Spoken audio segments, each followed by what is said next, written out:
want to be competent and dangerous, or do you want to be vague and useless?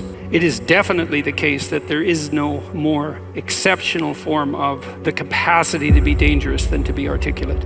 And so it's a moral endeavor in some real sense. Right? To become articulate is to become the master of your own tongue. Every advantage comes with a disadvantage. So if you're extroverted, you're social and you're positive, but you're impulsive and you can tilt towards hedonism and you can't stand being alone.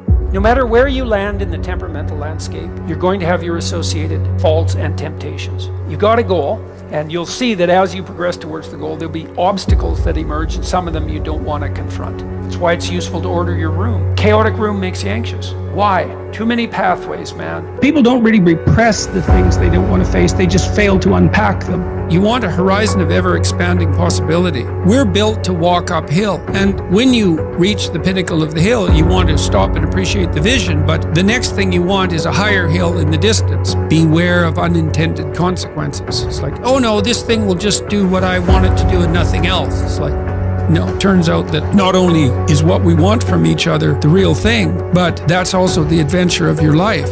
And so if you aren't truthful, and that means, unfortunately, especially at the beginning, when you start to be truthful, it means deeply coming to terms with your inadequacies in humility. So it's very painful. Without that, you don't have the adventure of your life. You have the role that you've acquiesced to, and that'll take all the meaning out of your life. It's good for you to go take your place in the world. Have some ambition, have a vision, have a goal, have a strategy. Try to be a good person, not because it's your duty precisely, because that's the proper way to live. You sit on the bed and say, okay, man, I'm ready to learn something. What's one thing I'm doing wrong, that I know I'm doing wrong, that I could fix? You meditate on that, you'll get an answer. You grow in proportion to the weight you take on voluntarily. And it's also true that we have no idea what the upper limit to that is.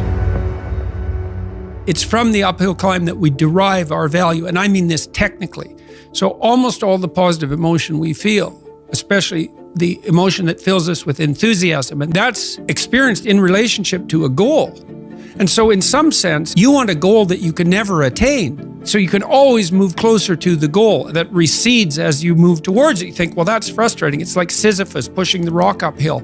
But it's not, because as you pursue that goal, you put yourself together and your life does get better and richer and more abundant.